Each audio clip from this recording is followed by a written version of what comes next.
Hey everyone, so I know I'm a little late to cover this since the show started airing around a month ago, but the final episode just aired a few days ago at the time of me recording this. So before I even talk about the show, you should know that it's an easy binge of 12 episodes that are all out already. But let's get into it. Sonny Boy is created by Shingo Natsume, who has directed and animated some of your favorite anime before, like Space Dandy, One Punch Man, and even Full Metal Alchemist Brotherhood.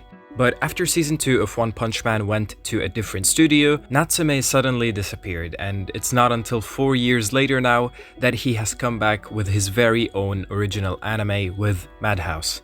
And original it very much is. I think it's fair to say that Madhouse hasn't had an original anime in quite some time, and now they're finally back at it again. On a summer day, a class of students wake up to find themselves in their school building that suddenly becomes stranded in what appears to be an empty void of complete darkness. It's every teenager's worst nightmare, being stuck at school. And on top of that, some of them realize that they have gained abilities, or superpowers, if you will.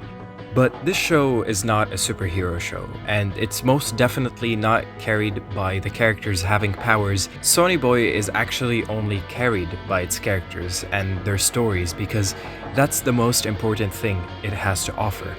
Our main character is called Nagara, and he's the classic type of introvert that doesn't form friendships easily or knows how to genuinely describe his feelings. And some of you, if not all of you, myself included, can relate to him. Nagara finds himself bored from the same scenery and environment around him every day, which causes him to feel like giving up on his life. Everyone gives him the cold shoulder, and that leads him to feeling left out and unimportant. He feels unwanted in an ugly and stale world. Like if he didn't exist, everyone would just move on with their lives. He doesn't believe that he has a purpose yet, and seeing him go throughout this entire journey and find that purpose is what made most of the show special. But anyway, what's so special about the show? Well, for starters, it's very experimental. It feels like Wonder Egg Priority, but without the chopped up ending. Everything important about Sonny Boy's story from beginning to end is connected and precise. There are no leftovers remaining. And it's all thanks to the final episode of this show. Trust me when I say this, I had no clue what was going on during most of the show up until the very end. Everything that needed to make sense made sense, and it was just a very satisfying conclusion for me. This show isn't so much about the powers or even the overall narrative, as much as it is about how it makes you feel and the smaller stories in it. Sonny Boy is also similar to Pun Pun a little bit in how they both tell stories of growing up and coming to a realization of how awfully cruel yet beautiful life can be sometimes, and also accepting that in some way. Moreover, the animation is as good as some of Madhouse's older works like Paprika and Perfect Blue. But one thing I absolutely love is the soundtrack. It's a masterful mix of acoustics and electric sounds that have this sense of nostalgia, yet feel brand new. And I could spend the rest of this video talking about it like some knockoff Anthony Fantano, but why don't I just make you listen to it?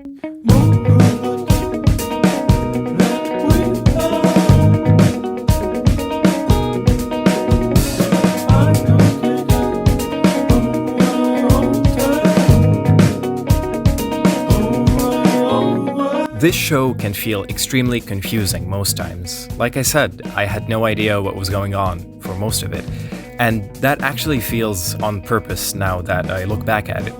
You see, unlike most shows that feed you bits of narrative every now and then, or even the shows that puke narrative all over you at once, Sonny Boy never spoon-feeds you anything.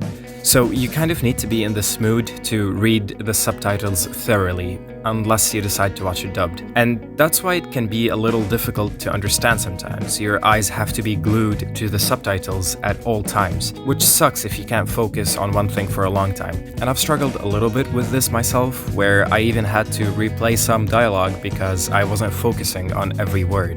That's the only main problem I had watching the show. My final thoughts about Sonny Boy is that you should definitely give it a chance, but not because of the twists and turns and the complexity of the plot, as much as the genuine human emotions that the characters have, and the smaller stories in the show that at the time won't connect and won't make much sense, But in the end, I feel like it's all a metaphor for the student life and just life in general. You hear stories from people's past experiences as well as experience your own stories, but they don't all have to connect to make sense. In the end, Sonny Boy is a journey that takes you between space and time alongside some teenagers. And even though it might feel like a Christopher Nolan movie without the action sometimes, it still made me feel very happy when I finished it, and I really enjoyed it. But yeah, that's all I have to say. As always, I will see you next time.